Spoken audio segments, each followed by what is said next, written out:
All right, John, we are on. So nice to see you today. I'm Kate Howe, and I'm the co-founder of Postcards for Parents.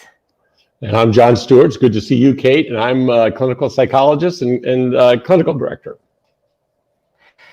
Super. And so today we have an interesting and sticky topic, and that is about co-parenting. So, I mean, you take one relationship that often has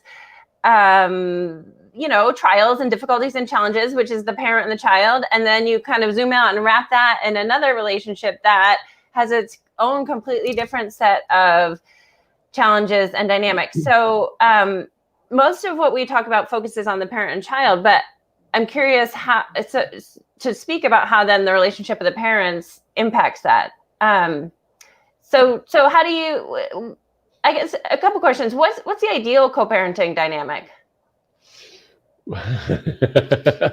I'm not sure, but I think it's marked by a couple different things. I think it's marked by a loving relationship between the parents. Now, sometimes when you're co-parenting with someone with whom people have fallen out of love, and that doesn't mean that divorce always means people have fallen out of love, but it means that it got so complicated. But some level of appreciation for each other's heart, some very clear level of appreciation or respect for one another. I think that somewhat of a somewhat similar sense of what the kind of the goal or the objective is in parenting, and what are the most important things that we want to instill in our kids in the process of parenting. So there's no question that the more aligned parents are in a lot of those variables, the easier the whole process goes. But it's also no question that parents aren't going to be completely aligned in a number of ways. And that's not necessarily a bad thing, as long as they manage that distinction with kind of respect and gentleness. With that, kids actually need to learn how to manage different types of people in their lives, and parents are not going to be completely aligned. And so, well, you do this, I do that, and it's going to destroy our child because we're giving them different messages about.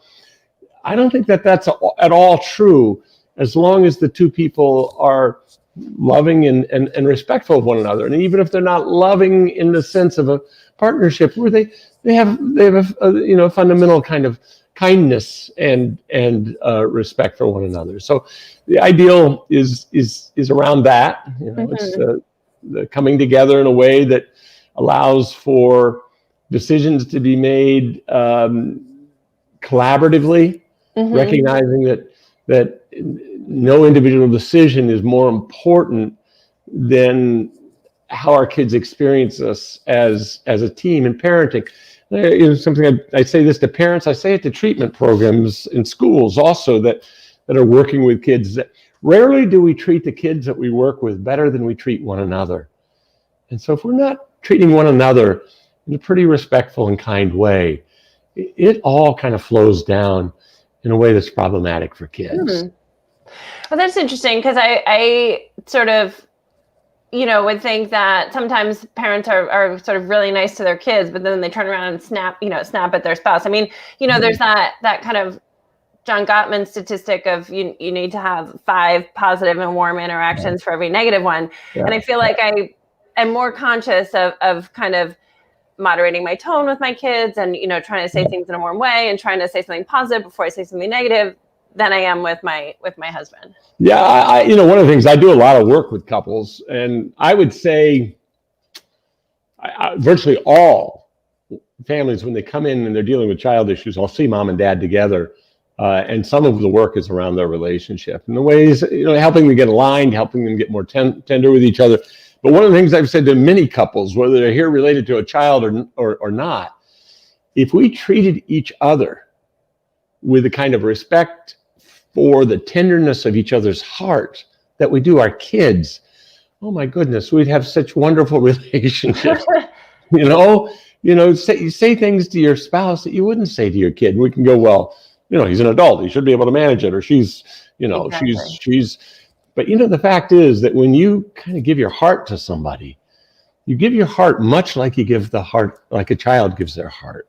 And so, I mean, it may sound a little sappy, but I think it's fundamentally true. And that I know in my own life, I've been married 46 years, and most of it pretty wonderful, and some of it hard. She would say harder than I would, probably. but that when one is able to deal with the other with an acute awareness of the tenderness of each other's hearts, just like we do with our kids, you end up in a relationship that feels safer and more supportive and really sustaining to whatever endeavor you come at together. Okay. So there's a fundamental baseline of respect and tenderness or kindness. Yeah, that's as good a word as any. And but what are some of the kind of disagreements that get in the way? Or like another question that I sort of had around that is like, say, I mean, you don't really, when parents are pregnant and start thinking to have a child, I don't think many parents sort of think like, have a discussion about how do we want to parent, what are our values. I mean, I don't even think they, you kind of know what questions to ask. So, but if you were going to advise somebody at that early stage, like, what do you think they have to agree on or understand? Let me tell you what I think we do typically start with. We either start with kind of an unconscious sense, I'm probably going to do what was done to me because it was good enough and I came out okay. Or I'm sure as hell not going to do what was done to me. Right.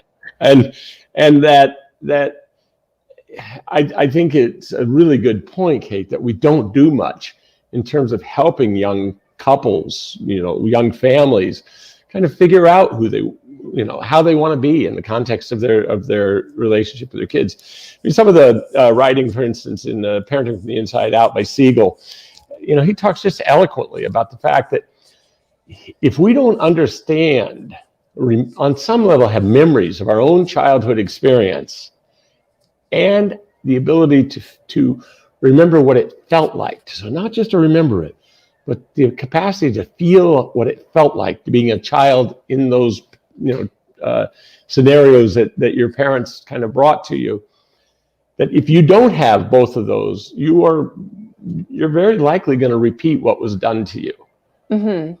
The good, the bad, and the ugly. And that how important it is for young families to realize that they have been calibrated in terms of their understanding of what's needed in parenting. They've been calibrated to their own experience as a child, and sometimes to emulate it and sometimes to avoid it. So I think that there are situations that are going to come up around some values, everything from religious values to political values. There are going to be differences, and the differences really are not problematic. Kids can manage that as long as they have a sense that there is that fundamental kind of love, caring, and respect, and that they see that the parents don't try to pull them too far into those differences, and that they recognize that that's the relationship between mom and Junior and dad and Junior. Those are sacred, and we're not gonna mess with that. We're not gonna mess with the other parents' way of being any more than we have to. I mean, there are circumstances where you don't have a choice because it's very abusive, but or there are times when kids need help from a parent, helping them understand their other parent, saying things like, your dad, when he gets sad, he just kind of shuts down, buddy. It's not because of you. It's not because of you. Now, all the talking in the world, because kids are so egocentric, all the explaining in the world why it is that a parent is a given way doesn't absolve the child of a sense of believing it's their fault. Somehow but an attuned partner who can help create a narrative, it helps. There's no question it helps. Yeah, that's really interesting. So if one of the parents, like you said, kind of gets sad, maybe withdrawals, or maybe like gets really triggered and reacts in anger, I could see that both being incredibly hard for the other parent to watch that happening, and then also how do you kind of help your child understand that or feel better about it? And a lot of that stuff is why you end up doing some couples work before you bring kids into family therapy. Getting mom and dad to a place where they're kind of dancing in a way that works for them, rather than having Sue Johnson talks about marital dances, and so the different ones. Probably the most common one is find the bad guy, and that you don't want to have that dance just play out with the kids and have them just kind of observe it. It undermines their sense of security. It undermines their really their appreciation of who they are. Lost the camera for a moment. It undermines their appreciation for who they are, because our kids, we are a part of them. Their identity is part of ours. Their DNA is part of ours. And so when we're really hard in our assessment of one of their parents, that has a way of finding its way back to an indictment of the child. So what are some of the common co-parenting scenarios that you see that bring up issues that are problematic? Yeah. Well, I mean, I think that, one of the things that we talk about, I think we've talked about it pretty extensively here, and we'll probably talk more about it, is that parenting, the responsibility of a parent is to love their kids, make their kids feel deeply loved, all of that. But then there's this other realm of helping your kids feel competent, helping them develop and evolve in their competencies. And so, what Kohut had the concept of optimal frustration. He said, our job as a caretaker is to challenge our kids right in that spot, right in there where they can't, it's not easy, but they can do it, and they encounter success as they stay in there and kind of work their way through it. You're almost always going to have one parent who's a little more prone to over-challenge, and one parent who's a little more prone to under-challenge. And the under-challenging parent sees the over-challenging parent as demanding too much, as, don't you know that he can't do that? Don't you know, didn't you read this? And the over-challenging parent says, we're coddling him. He's never really going to learn what he needs to learn, So that's one of the places where you can often find tensions between parents, where they're really, and the fact is that if they can have those differences and they can do it in a way that's respectful and kind, and maybe even playful in the acceptance of it, it's not a problem. It's actually, the one who's maybe a little more sensitive to the child being overwhelmed is maybe going to help the one who's a little more challenging to them dial it back a notch, and vice versa. So there's nothing wrong with that difference. It's when that difference gets managed in a way that undermines the sense of belonging, really kind of the loving sense of connection and respect for each other. And that sort of sounds also parallel to a scenario where one parent has maybe more worry or anxiety than the other one. And I mean, I feel like in our culture, there's sort of a risk averseness on the part of parents. So like, you can never worry too much. Like if there's any possibility that something bad could happen to your child, just kind of rein it in. Yeah. But I know that also has bad effects in terms of kids not taking enough risk or challenge or kind of growing as much. So, but I feel like the parent with the more worry can kind of castigate the other one if there's any possibility that something went wrong. Yeah. And the parent who feels like the child is being overprotected and such is going to castigate, the one who's worrisome when they see the kid apprehensive about having them leave the swimming pool leave mom at the lesson or whatever.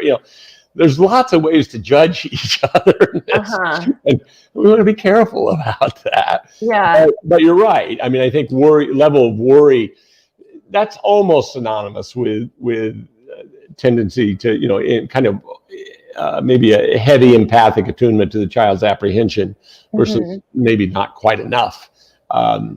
Worry seems to be something that comes in there. You know, oftentimes it's so much fun. We live across from a park, or when I go to a beach, just to watch the way dads play with their kids. And it isn't just dads, because I'll sometimes see moms who have this quality, but you oftentimes see it in young dads, the way that they play with their kids versus the way their moms play with their kids. You know, invariably, when you watch a dad playing with a kid, you know, you see children flying. You see, you know, they're flying, they're swinging, they're right on the edge of, this is really exciting, but is dad going to kill us? You know, and mom or whichever parent is more that way, sitting over there and watching and going, God, they're having fun, but is he going to kill them? You know? Yeah. So I think but there are differences. I don't mean to make it specifically gender-based, because it isn't. But I do think it's oftentimes kind of falls in that way. Well, I buck the trends in our family. I'm the one who's the more risky one, I'd say. Yeah. But so you said something really interesting. There's lots of ways to judge each other, which I completely relate with. How, you know, what do you think a parent can do when they're just like in the moment and they see their spouse doing something they think is stupid or they don't agree with, or, you know, maybe what you're saying is you shouldn't be having those thoughts anyway. But if you are, no, you can't not have those thoughts. It isn't about not having the thoughts. Okay. You can't help those that come up. It's what do you do with them? So what do you do? You want to be careful. Well, I think that the first thing that you do is you probably don't deal with it in the moment unless you're really afraid blood is about to flow, in which case you may need to go in. But you do it with gentleness, and you do it. I mean, it's a big difference to say to a mom that is maybe over challenging a child in some way, being able to go and say, you know, you spend day in and day out with these guys. You are such a good mom. God, I love what they get from you. I think this is a place where you may be going a little too far. You know, it's just appreciating, because most parents, there's nothing more important to them than being good parents. And it does not take much criticism to elicit some real defensiveness. Me, what about you? And you end up in the find the bad guy dance. Well, you do this, and I know you do that. And it doesn't go well at all. So I think just softening what you say, you know, expressing some appreciation for who they are usually. When you elicit defensiveness, you're not facilitating being heard by the other person. You know, it's dropping down. Okay. So that's your barometer. So it's similar. When you see your partner starting to look like and about to say me, you go, oh, wait a minute, I'm sorry, I didn't do that well. But so it is similar to with your kids, the whole kind of like compliment sandwich, you know, strength area where you might be able to, like, where I see, you know, where I have a comment and then appreciation. It's back to the whole idea that if we dealt with our loved ones, our partners, the way that we try to deal with our kids, we'd probably have relationships that went much more smoothly. Right. But but you don't want that. You don't want another kid. You want to help you. You know what I say to that? What? Too bad. That's how it is. I'm not saying that you don't count on your partner to do the right things when they can, and I'm not saying that you have all the same expectations for them. But when it comes to issues where you're going to need to say something that's critical, something that is going to be painful for that other person to hear, you know, well, then you need to be gentle with it. You know, if you get a child who, left a big mess in his room that you didn't want him to leave, and you go in there and you start just reaming him out, all it's going to do is raise this kid's anxiety level. He's going to become more reactive. He's going to shut you down. It's the same thing with your partner. You want something. It's sometimes a choice between being effective and being right. Mm-hmm. And And if we go for the effective in our relationship with our partners versus the right, it's going to go a lot better. And one of the most common things we'll hear people say, well, I don't want to be married to a child. I've got 2 children. Well, all right. So yeah. But if you opened your heart to this person and they to you, well, now you have a special kind of obligation. It isn't to treat them like a child, but it's to understand their hearts are vulnerable in a lot of the same ways as a child. I mean, I'm guessing that, of course there are people with like, maybe more and less wounds or whatever as adults, but I'm sure that every person that you could potentially marry, there's not going to be anybody who is not going to have some yes. there's not going to be some there's always going to be grinding. There are always going to be tears. In attachment, we talk about you connect, you tear, and then you repair. And that the tears are not a problem as long as you make the repair. As a matter of fact, a repaired tear in the relationship actually makes the relationship stronger. The goal it can't be to never make a mistake. It can't be to never hurt your partner's feelings. It can't be, but when you see that you have, then to fix it. That's it's not about tiptoeing around saying I can't hurt him, or I can't hurt her. It's doing your best, trusting your own heart, and then when you see that you have, then you make a repair. What about kind of disagreements about division of labor? I mean, I feel like that can kind of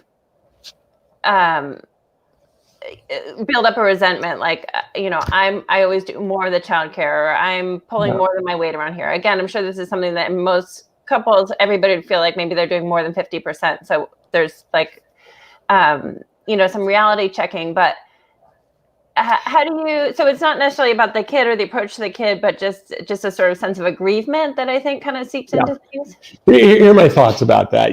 I think that almost always comes up, because the thing is that in most families, everybody's trying their best and everybody's feeling like I'm not slacking. Now, sometimes families have people who are slacking, I mean, really slacking, but not generally.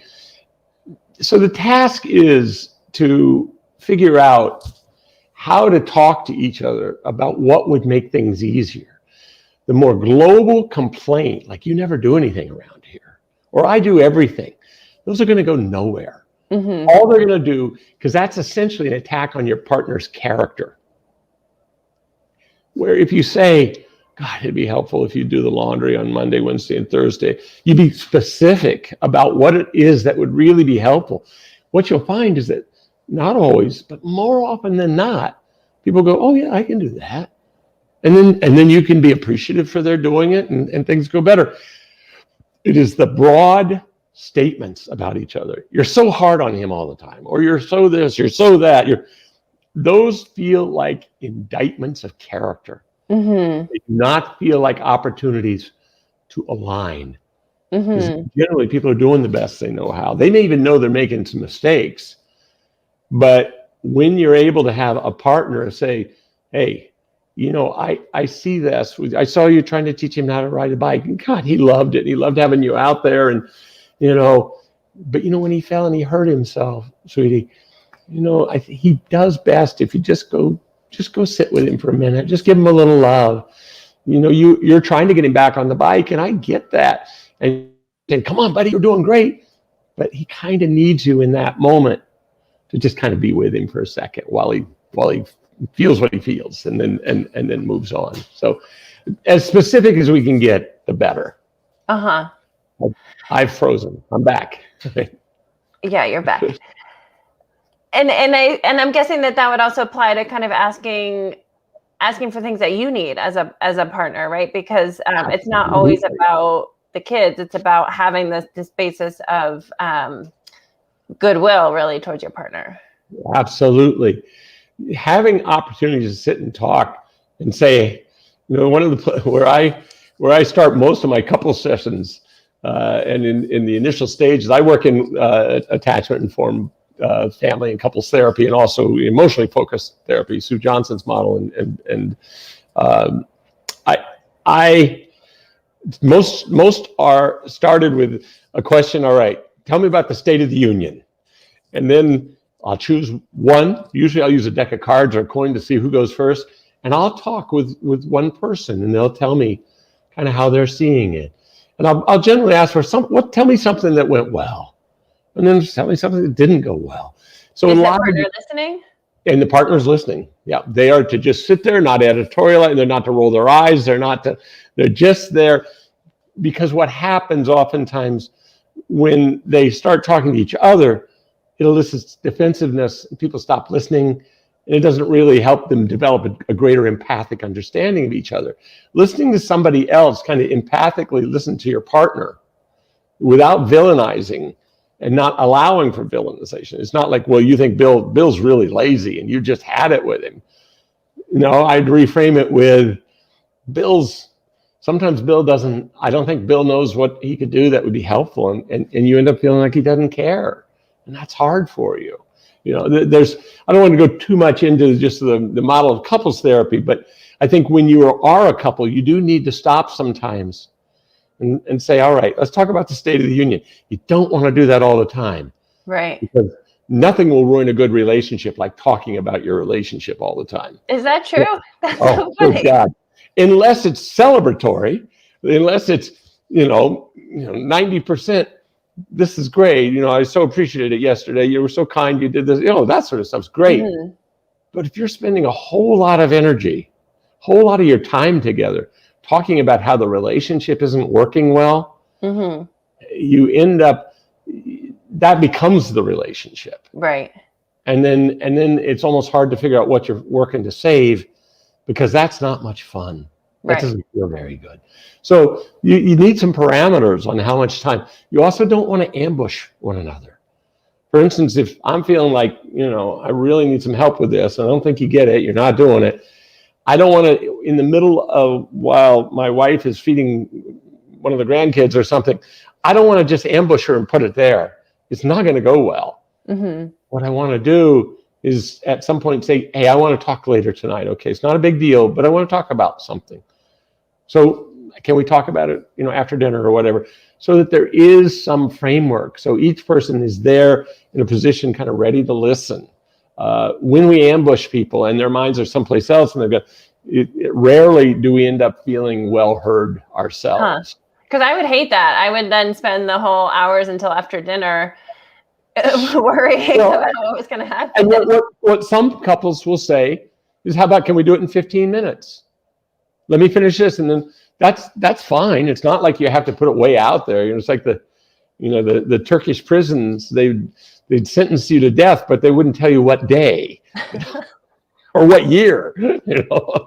So no, there's nothing wrong with saying, well, can I finish this, and then let's go talk for a minute, or mm-hmm. Can you give me just a small preview? But you just want to be careful about kind of talking about something important on the fly while the other person really isn't in a position to be able to do that. And mm-hmm. So in parenting, there's a need for a lot of communication. And then going back to that whole notion that you're going to make decisions by consensus, which means we're not going to make a decision until we both get to a place we're okay with it. We may be that you're a little more okay with it than I am, but I'm okay with it. So that you're okay. So that's a baseline. Yeah. Okay. So the baselines we have are kind and gentle, thinking about your partner's heart, mm-hmm. expressing appreciation, mm-hmm. making decisions about the kids by consensus. Yep. Okay. Whenever possible. And explain to me also about, we've touched on this, but about kind of like the way that you phrase communication. Because I think, for example, like passive aggressiveness kind of comes up. I feel like it in my history, it's come up in kind of both ways. Like both, I feel like I say something straight out and then it's not heard. So then it will kind of, become more passive aggressive, or I don't know, just like what. To talk about how to communicate well about things you want or things that aren't about things. Yeah, I mean, I think it does go back to connecting before you direct. You find some way with your partner to you take their hand, or you sit down and say, you make me a little crazy, but I really do love you. And look, can we talk about this thing? I just want us to find a different balance. It is about your nonverbals are absolutely critical in keeping someone you care, really anybody, but somebody you care for, keeping them in the ball game with you.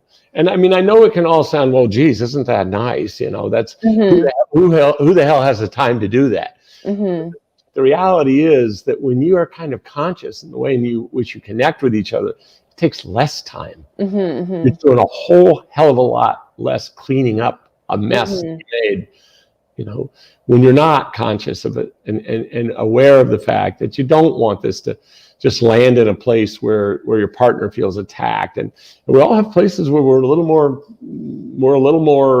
vulnerable than others, and we know that about our partners, and we got to be careful about that. Right. And so what do you think if a couple has gotten into a place where one is sort of deflecting, so or dismissing in a way, so that maybe the other one has I hate the word nagging, so but it's like one is raising things, the other one is not hearing, and I feel like there can be a kind of how do you get back from that? Yeah, I mean, I think that different people have different styles. I know in my marriage, I can Jan may want us to decide on something, and I'll say, we'll figure it out. We'll figure it out when we get there. We'll figure it out. And then once we get there, I tend to, I'm more fluid in those sort of situations than she is. And so she ends up not feeling like we got to consensus. And so we have to be careful about that. I know that, and she knows that. And so I think that it's being just aware of those places and coming back and saying, if it doesn't go well, coming back and making a repair and saying, look, I didn't mean to make you feel awful. I wasn't trying to say something really awful about you. It really wasn't. I'm so thankful for this, and this, but I want us to get better at this thing. I think we can. You have to carry hope too. We're very, very sensitive to what feels like an indictment of our character. We're not so often sensitive to the indictment of our behavior. So say more about that. Well, I'll go back to my marriage, and let's say I am not.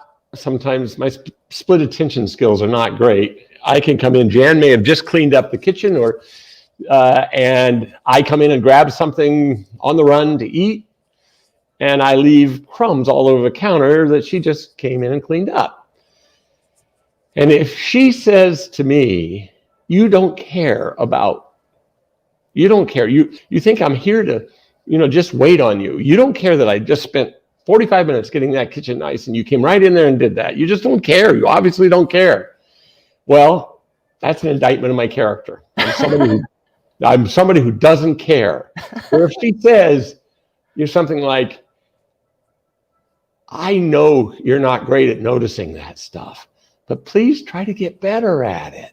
Because I had just cleaned up.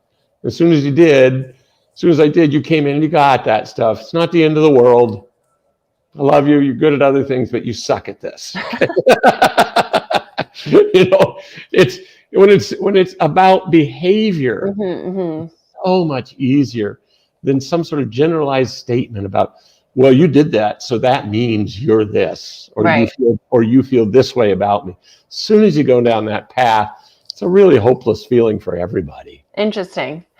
And I noticed in those two examples, what she actually said was in some ways stronger. You suck at cleaning up the counter, but you're laughing about it. So it's like both more. She's being sweet. She's not wrong. She's letting me know that even though I suck at it and she really wants me to get better at it, she doesn't think I'm a bad guy. Where if she came in and just said, you don't care about me. You don't care you think I'm here to wait on you. Well, then that's not such a strong message about who I am as a person.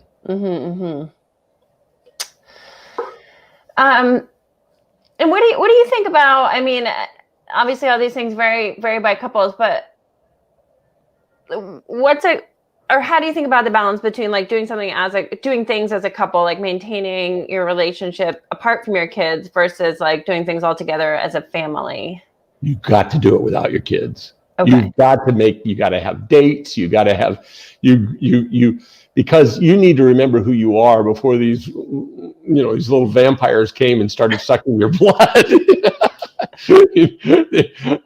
You love them dearly, but you need to go out and help each other remember who you are and remember what the relationship is. So it's really important that you make time for each other, and that I mean, one of the other things, we're not going to go real deep in this, but the sex life of couples with young children tend not to be very rich. There's just kind of like, there's always, I don't want to mess around with the kids in the house, and the kids are always here, and so things like every once in a while getting away and going to a hotel, just having a chance that says, I still see you that way, even though we don't seem to have the opportunity to actualize it very often. So and all those, and touch is so important. So, different people have different tolerances for it, different needs for it, but touch is powerful in terms of the affirmation of connection. So just, and I think we talked before maybe about coming and going rituals. Coming and going is a very important part of connection. So if I'm leaving, I need to let my partner know I'm leaving, and when they can expect to see me back. I need to give each other a hug real quick. Even if I'm going to the hardware store for 15 minutes, you don't want your partner looking for you and not knowing who you are. To go back to the heart of a child, think about what happens to a child when they're in a department store somewhere, and all of a sudden they don't know where mom is. Yeah. That is not as bad, but it's hard. We want to take care of that part. So, and when you come back home, first thing you do is you come find each other. Say, hey, I'm back. You give each other a hug or whatever, and then you go on about your lives. The comings and goings are a very important part of the marital dance. So what I'm hearing is that a lot of the things that we've learned to do to keep our kids safe and to feel connected with our kids, it's kind of the same thing with our partner. It kind of is. Yeah. Not exactly. We can expect more of our partners, but not too much. Our partners are going to be vulnerable to our judgment. They're going to be vulnerable to whether or not we're available. I think we maybe have mentioned the children's book, The Runaway Bunny, before, which is just a beautiful story about this little mom bunny or baby bunny's asking mom, what if I did this and this? I ran over there. What would you do? And then you turn the page, and mom says, "I'd come find you because you're my baby bunny." And little ones love that story. It is so kind of primal in the way in which it speaks to the issue of the longing for secure connection. Even if I am something that maybe I'm not supposed to be, I take off. I do stuff I shouldn't do. And we've all got that in us. We're all afraid that we're either too much or not enough on some level for our partners. We're all afraid that there's some part of us that has some apprehension that maybe we're not as lovable or competent as we need to be. And so that's why Carl Whitaker, family therapist, psychiatrist, died a number of years ago, but he was one of the early folks in family therapy. He referred to a long-term marriage or relationship as a lifetime endeavor in co-therapy. You're trying to teach each other that you are enough, that you're not too much, that that you're worthy of forgiveness, that when you make mistakes, it's going to be okay, that you're going to forgive each other. And boy, that's where security comes from. It's not about not making mistakes. It's about fixing it when you do. Yeah. I mean, I feel like one thing I'm really taking away is I think with a parent-child relationship, the parent kind of knows that they're responsible for providing the security and for being the responsible one and for kind of repairing when there's a rupture. But I think often with couples, you kind of want your partner to fix you in a way, but beforehand. And so maybe in a sense, it's like taking that same responsibility with your partner. Whoever can arrive at a place to try to start the repair has that obligation in that. With a child, it's always the parent's obligation to make certain it happens. But I know Jan and I will, after we've had a bit of a battle, one of us might come to the other and say, do you want to try to be friends? And that's kind of a code word for, do you want to move forward? And sometimes the other one will say, no, not yet. I'm still mad, or I'm still hurting, and they say, okay, I don't. So I mean, I think that it is, but it could be that one member of the partnership comes forward first, and sometimes the other. Sometimes there are in marriages or in long-term relationships, one person it's a little easier for them to say they're sorry than the other. It's not unusual. The more shame one has, the more difficult it is generally to say I'm sorry. So it can sometimes be pretty lopsided, but it doesn't mean that it won't, it doesn't mean that the person who's saying I'm sorry isn't saying I'm sorry it was my fault. What you're saying is I'm sorry we didn't know how not to go there. And that didn't feel good. That was awful for both of us. So marriages, partnerships, it's obviously very complicated, and we have, there's some very clear basics, but there can be a lot of things that get in the way. I guess I'm curious if the marriage or the partnership is basically okay, is parenting together automatically okay, or are there sometimes like additional stressors I think that no matter how good the marriage is, there are going to be stressors around parenting. You both love these kids, and you're going to have different perspectives, and that's a given. I think that that when things are not good between parents, well then you got to sharpen the knife before you start to carve. You've got to work on the relationship between mom and dad, that team. That's the tool that's going to shape the kids. And so we got to take care of that and get that in a better place. And then so does that mean, so it's not, this is going to be an extreme statement, but is it not possible to do a good job parenting if your co-parent relationship isn't in a good place? No, I don't want to say that. I think that because that happens, and if it's not in a good place, it's going to be harder. Your kids are going to leave. They're going to leave their childhood with a little more emotional baggage. You're going to be creating a little work for me down the road.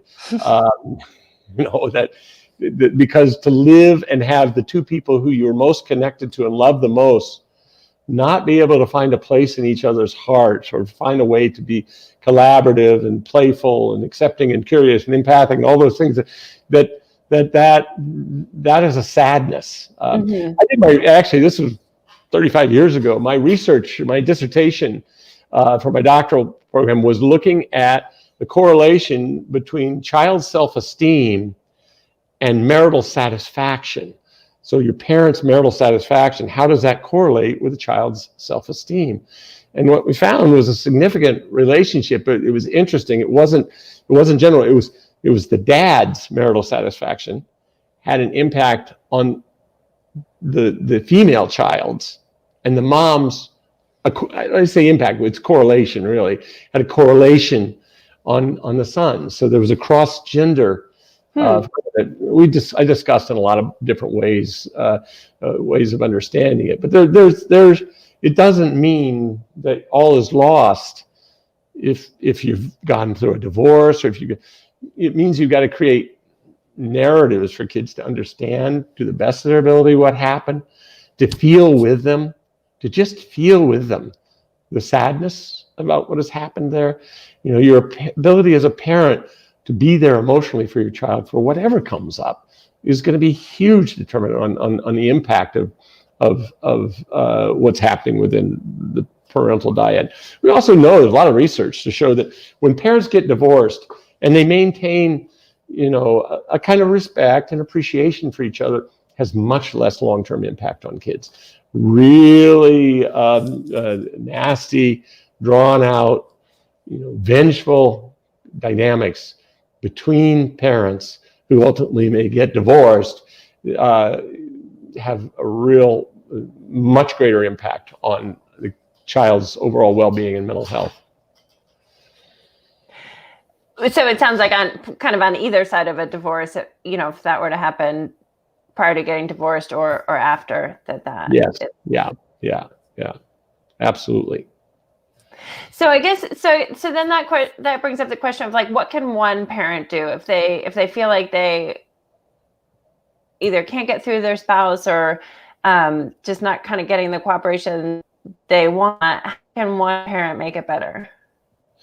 Well, I think that, it's a good question. I mean, I think you do everything you can to work on your marriage. You get some marital therapy. And I recommend you get a specific type of marital therapy, because there's a lot of marital therapy that's not worth a damn. The research on it's not good.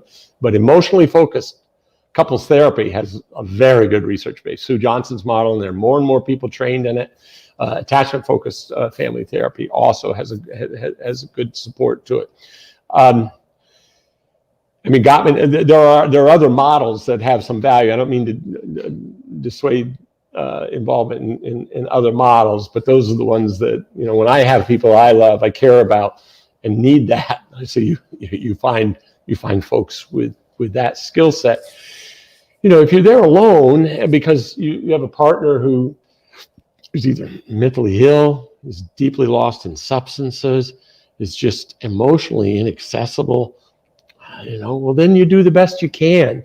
You do, on some level, try to create narratives. You don't tell your kids some fairy tale. Well, your dad loves you. He really does. He really, really loves you. He hasn't seen you in 4 years, but he loves you. You don't do that. But you do try to say, your dad's got stuff, sweetie. Your dad, he doesn't know that he's particularly lovable. He had stuff that comes from his childhood and you have nothing to do with.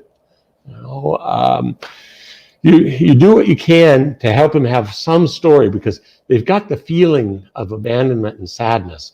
They also now need a story that helps make sense out of the feeling. So, that those two sides, it kind of integrates the left and the right hemisphere. So you do what you can, and there's sad stuff. I mean, I've worked with many families where they've lost a parent, they've lost a mom and her dad. And it was just, that doesn't mean those kids are destined to be a train wreck. They're not. But the challenges are a little greater. And for some kids, they'll come through that childhood looking pretty stoic, and then they reach late adolescence, or they reach midlife, or they reach some point, and it's kind of like, it kind of crumbles, and then they put the pieces back together again. So there isn't one way to do it, and there is sadness that comes into lives. That doesn't mean that life, there's trauma that comes into kids' lives. Doesn't mean that life is now defined by that. Not at all.